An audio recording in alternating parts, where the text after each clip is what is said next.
Alhamdulillahirabbil alamin. Wassalatu wassalamu ala asrafil anbiya'i wal mursalin wa ala alihi washabihi ajmain. Puji syukur kita panjatkan kepada Allah Subhanahu wa taala. Salawat dan salam kehadiran Nabi besar Muhammad sallallahu alaihi wasallam. Yang saya hormati Bapak Profesor Dr. Insinyur Marwan sebagai ketua sidang, Profesor Dr. Syahrul Nur SSI MSI sebagai selaku sekretaris sidang, Bapak Profesor Dr. Insinyur Husaini MT IPU selaku promotor dan penguji, Bapak Profesor Dr. Insinyur Sofyan MSCN IPU selaku promotor dan penguji, Bapak Dr. Insinyur M. Isya MT selaku promotor, ko-promotor dan penguji, Ibu Profesor Dr. Asmeri STMT selaku penguji bidang konsentrasi, Bapak Dr. Insinyur Muhammad Rafifuddin MN selaku penguji bidang konsentrasi, dan Bapak Profesor Dr. Eng Insinyur Joni Erliansyah MT selaku penguji bidang konsentrasi dari luar institusi dari Universitas Sriwijaya. Terima kasih atas kesempatan ini. Pada kesempatan ini insya Allah saya akan mencoba untuk mempresentasikan laporan disertasi saya yang berjudul Analisis Penggunaan Lapis Wire Mesh pada Campuran Aspal Panas terhadap Rating dan Parameter Ketahanan Lentur.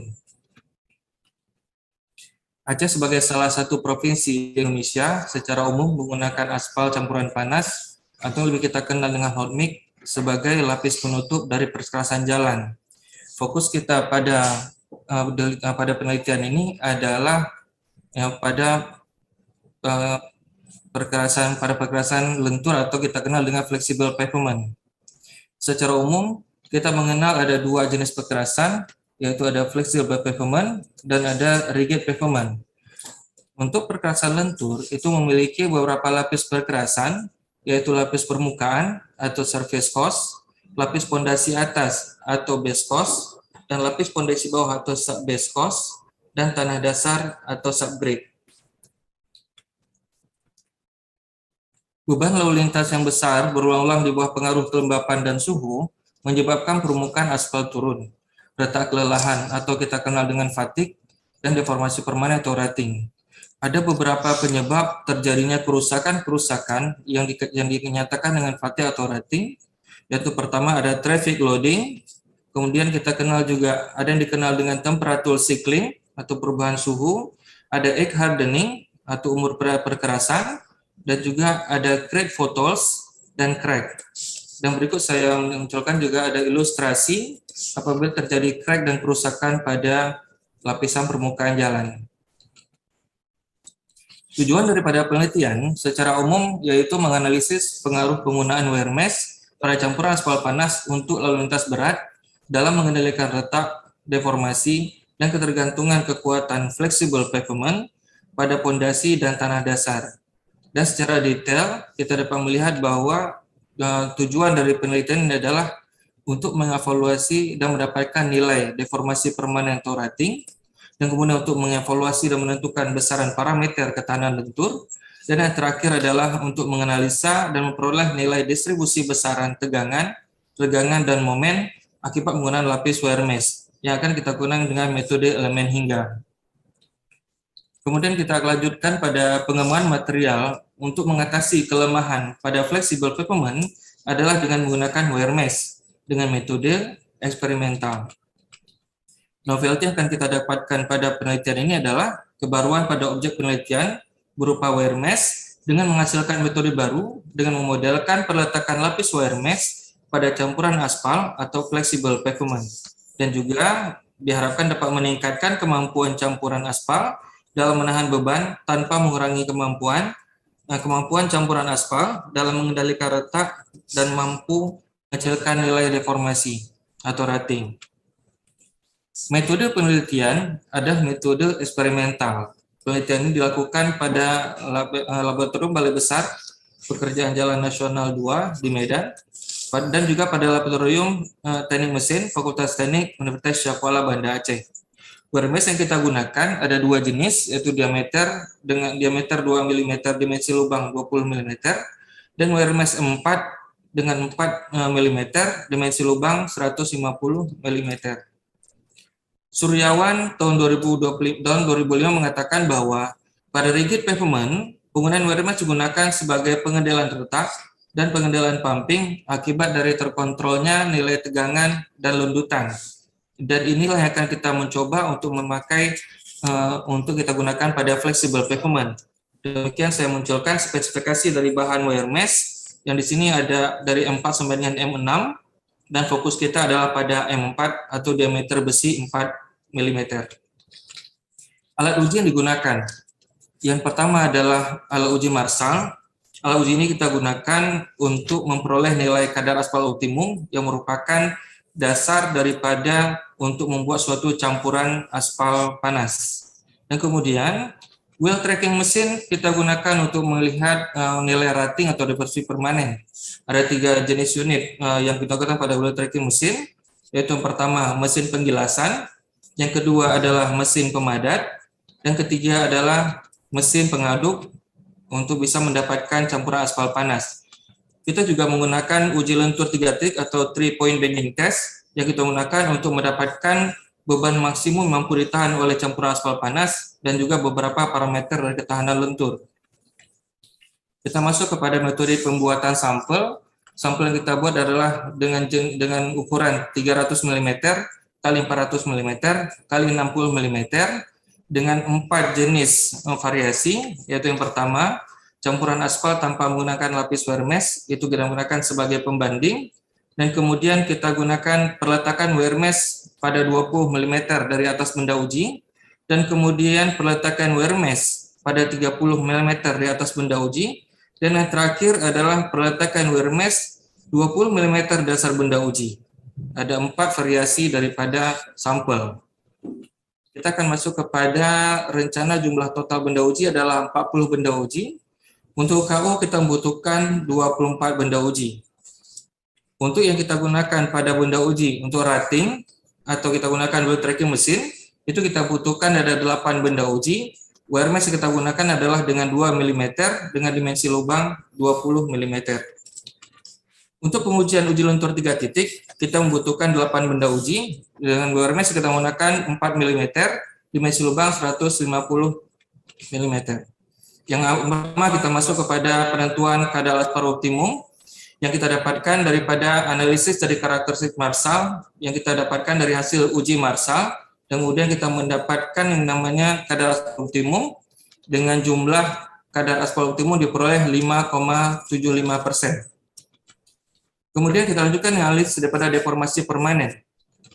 Hal pertama harus kita ketahui adalah rating merupakan deformasi permanen yang terjadi ketika campuran aspal mengalami perubahan bentuk ketika dibebani dan kemudian tidak pulih kembali ke posisi semula atau kita kenal dengan unrecoverable. Ada beberapa komponen yang akan kita teliti di sini. Yang pertama adalah stabilitas dinamis yang merupakan kemampuan dari campuran menahan deformasi akibat beban dinamis dalam suhu tinggi yang dinyatakan dalam lintasan per milimeter. Yang kedua adalah laju deformasi yang merupakan kejadian kecepatan terjadinya deformasi akibat beban dinamis dalam suhu tinggi pada waktu tertentu dan dinyatakan dalam milimeter per menit. Kita masuk pada hasil dari wheel tracking mesin untuk deformasi dan lintasan. Pada tabel kita dapatkan bahwa deformasi yang terbaik itu didapat pada benda uji nomor 2 dengan berada pada perletakan wire mesh 20 mm dari permukaan benda uji dengan didapatkan nilai 2,194 mm. Itu yang terbaik, dan yang terburuk itu didapatkan pada benda uji nomor 3 dengan 30 mm dari permukaan benda uji dengan nilai 6,507 mm. Pada grafik yang di samping, itu menjelaskan pada kita tentang fenomena pada saat terjadinya deformasi dengan menggunakan alat wheel tracking mesin. Ini merupakan analisis daripada stabilitas dinamis dan laju deformasi. Di sini kita dapatkan bahwa stabilitas dinamis yang memenuhi syarat itu adalah benda uji tipe 2, yaitu dengan nilai 3145,450 traffic per milimeter. Laju deformasi terbaik adalah yang terendah, yaitu juga terletak pada benda nomor 2 dengan nilai 0,013 mm per menit. Yang didapatkan di sini adalah untuk laju informasi yang terendah yang terbaik, dan traffic, dan untuk stabilitas dinamis yang memenuhi syarat adalah yang benda uji dengan nomor 2. Di sini dapat kita lihat juga bahwa benda uji yang memenuhi syarat adalah benda uji tipe 2 melalui syarat spesifikasi yaitu 2500 traffic per milimeter. Kita akan melihat bagaimana perbandingan load deformasi dengan benda uji yang lainnya. Di sini didapatkan jika dibandingkan benda uji nomor 2 dengan benda uji tanpa menggunakan wire mesh, maka didapatkan bahwa benda uji nomor 2 memiliki kecepatan lebih rendah daripada dengan yang tanpa menggunakan wire mesh 52,6%. Nah, di sini didapatkan bahwa memang benda uji nomor 2 adalah benda uji yang terbaik. Kita masuk pada analisis parameter lentur. Ketahanan lentur itu adalah kemampuan balok beton yang diletakkan pada dua peletakan untuk menahan gaya dengan tegak lurus sumbu benda uji yang berikan padanya sampai benda uji itu patah. Nah, kita akan melihat di sini hasil daripada 3-point bending test didapatkan bahwa beban maksimum yang mampu ditahan oleh keempat benda uji terletak yang paling tinggi adalah pada benda uji nomor 3 dengan jumlah 1,85 kN. Dan pada tabel ini juga terlihat beberapa parameter lainnya seperti ada tegangan lentur, tegangan, modul selektivitas, dan defleksi.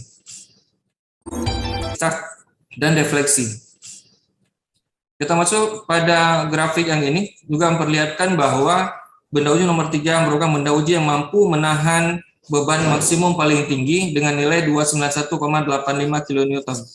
Jika dibandingkan dengan benda uji yang tanpa menggunakan wire mesh, di sini kita dapat melihat bahwa benda uji nomor 3 mampu menahan 35,41% lebih tinggi daripada benda uji tanpa menggunakan lapis wire mesh. Kita melihat sekarang pada distribusi tegangan, regangan, dan momen dengan menggunakan software ETAP versi 17.0.1. Tegangan merupakan reaksi yang timbul di seluruh bagian spesimen dalam rangka menahan beban yang diberikan. Berikut adalah gambar yang dimunculkan pada software ETAP versi 17.0.1, dan kemudian kita akan mencoba untuk membuat distribusinya dari tipe 1, tipe 2, tipe 3, dan tipe 4. Sehingga kita dapat memperoleh beberapa kesimpulan, di antaranya adalah bahwa benda uji tipe 3 itu memiliki nilai tegangan lebih dari ketiga tipe lainnya, yaitu 0,1319 kN per milimeter. Dan pengaruh penambahan lapis wire mesh itu hanya terlihat pada tipe 3 dan tipe 4. Jika dibandingkan dengan hasil analisa di laboratorium, maka terdapat selisih sebesar 7,9%. Kemudian kita lanjutkan dengan regangan. Regangan merupakan perubahan relatif ukuran atau bentuk benda yang mengalami tegangan. Dan di sini ada muncul software gambar yang dimunculkan dari software ETAP versi 17.0.1. Dan kemudian kita coba untuk mendistribusikan berdasarkan hasil ETAP. Ini adalah merupakan hasil distribusinya untuk tipe 1, 2, 3, dan 4. Dan kita mencoba untuk menarik beberapa kesimpulan, yaitu regangan terkecil didapat pada benda uji tipe 3 sebesar 0,313 dengan beban maksimum ditahan 291,85 kN. Dan yang kita hasilkan di sini, semakin kecil regangan, maka beban maksimum mampu akan semakin besar. Kemudian kita akan terlihat lagi ada beberapa kesimpulan dengan nilai regangan sangat bergantung pada nilai defleksi yang terjadi pada saat benda uji menerima beban. Semakin besar nilai defleksi, nilai regangan juga semakin tinggi. Jika kita melihat dengan hasil analisa di laboratorium, itu terdapat selisih sebesar 3,75%. Yang terakhir adalah momen. Momen merupakan sebuah besaran yang menyatakan besarnya gaya pada sebuah benda yang mengakibatkan benda tersebut mengalami gerak rotasi. Kita mencoba menganalisanya dengan menggunakan ETAP versi 17.0.1. Dari sini kita dapatkan bahwa setelah kita distribusikan, ini adalah hasil grafik distribusinya. Dan setelah kita mencoba melihat, akan ada beberapa kesimpulan yang bisa kita ambil. yaitu benjang uji tipe 3 juga yang memiliki nilai momen lebih besar dari ketiga tipe lainnya, yaitu 79,129 kN milimeter kuadrat. Dan kemudian di sini juga dikatakan bahwa meningkatnya nilai momen itu dipengaruhi oleh meningkatnya nilai modulus elastisitas. Nah, yang terakhir ada defleksi di sini, ada kita munculkan dua daripada grafik, yaitu pertama grafik dengan tegak lurus mistar benda uji. Di sini kita melihat bahwa ada terjadi defleksi sebesar 7,495 mm, dan juga kita akan saya munculkan juga bahwa kita dapatkan di sini apabila defleksi searah mistar juga mendapatkan ada penurunan dan juga tidak terjadi titik nol pada bagian ujung-ujung mistar. Ini merupakan juga sebuah fenomena yang terjadi. Kemudian yang terakhir, rekomendasi daripada penelitian. Metode lapis Vermes 20 mm dari permukaan campuran aspal merupakan metode yang dipilih jika kita mengutamakan nilai deformasi permanen atau rating yang bagus, yaitu 2,194. Yang kedua, ada metode lapis dengan 30 mm. Metode ini dipilih apabila kita mengutamakan apabila beban maksimum pemerintahan sebesar 291,85 kN. Dan apabila kita ingin mencapai kedua-duanya, untuk mendapatkan beban maksimum mampu ditahan dan nilai deformasi routing yang baik, maka kita memilih metode lapis Vermes nomor 3, yaitu dengan lapis Vermes 25 mm dari permukaan campuran aspal dengan beban maksimum mampu ditahan 247,12 kN dan deformasi permanen atau rating sebesar 2,75 mm dengan laju deformasi 0,016 mm per menit. Alhamdulillah, hanya inilah yang dapat saya sampaikan pada presentasi ini sebagai bentuk laporan dari penelitian setelah saya lakukan. Lebih kurang saya mohon maaf. Saya ingin mendapatkan banyak saran dan masukan dari Bapak Ibu sekalian. Saya kembalikan pada pimpinan sidang. Assalamualaikum warahmatullahi wabarakatuh. Waalaikumsalam. Saudara Romai Nur Ismi, MPM 18093 006 001, program Doktor Ilmu Teknik dinyatakan lulus dengan kategori Lisium sangat memuaskan dengan IPK 3,95 dan masa studi 3 tahun 5 bulan. Berdasarkan ketentuan yang berlaku dalam lingkungan pendidikan tinggi di Indonesia, maka kepada saudara diberikan hak dan wewenang penuh untuk memakai gelar doktor dengan singkatan DR di depan nama saudara. Dimulai saat ini, secara sah saudara dapat menyebut diri Dr. Romai Nur Ismi. Karena saudara telah menyatakan lulus, maka atas nama Universitas Syah Kuala saya mengucapkan selamat kepada saudara. Harapan kami, saudara dapat menjaga nama baik Universitas Syah Kuala sebagai alma mater saudara dan semoga ilmu yang saudara peroleh dapat saudara baktikan bagi kemajuan ilmu pengetahuan bangsa dan negara. Darussalam, 14 Januari 2022, tambah Wakil Rektor Bidang Akademik. Oke, demikian sekali lagi selamat kepada Promovendus. Sekaligus kita sudah yudisium selesai studi pada program Doktor Ilmu Teknik Pasca Sarjana Universitas Syah Kuala. Kami juga mengucapkan selamat pada semua pihak yang sudah membantu, terutama mungkin keluarga, koleganya ya, sehingga studinya bisa lancar, dan terkhusus tentunya pada tim promotor yang sudah membimbing selama 3,5 tahun ini ya, pada Prof. Dr. Husaini, kemudian pada Bapak Profesor Dr. Sofyan Saleh bersama Bapak Dr. N. Isya. Terima kasih kepada tim penguji yang sudah bersama kita sehingga sidang ini bisa berjalan dengan lancar. Profesor Dr. Joni Arliansyah sama Bapak Dr. Muhammad Arifudin dan Ibu Profesor Dr. Azmeri. Baik, sebelum kita akhiri, kami berikan kesempatan pada Dr. Romai Nur Ismi ya, jika ada yang ingin disampaikan di kesempatan terakhir sebagai mahasiswa S3 di forum promosi ini, silakan. Assalamualaikum warahmatullahi wabarakatuh. Salam. Saya sedikit menuliskan beberapa hal yang ingin saya sampaikan sebagai kata penutup dari saya untuk pada hari ini, pada sidang terbuka saya. Saya mengucapkan syukur alhamdulillah ya Allah, begitu besar rahmat dan pertolongan yang Allah berikan untuk keberhasilan saya dan menyelesaikan studi ini. Alhamdulillah rabbil alamin. Allah menolong saya melalui tangan bapak-bapak promotor saya yang luar biasa, yang terima kasih banyak saya ucapkan kepada Bapak Profesor Dr. Insinyur Husaini MT IPU, Bapak Profesor Dr. Insinyur Sofyan M. Saleh MSCN IPU, Bapak Dr. Insinyur M. Isa MT, yang telah bersusah payah membimbing saya dengan strategi, wawasan, dan keilmuan, sehingga saya bisa menyelesaikan studi saya dalam waktu yang singkat. Pencapaian saya ini sepenuhnya saya persembahkan untuk kebahagiaan dan kebanggaan mama saya, Ibu Nurjana, ibu mertua saya, Umi Aminah Ahmad, istri saya, Diana SIAK MSI, putra-putri saya, Muhammad Fatan Zafran Ismi yang sedang kuliah juga di Medan, Fatia Zahrifa Ismi yang sedang di pesantren.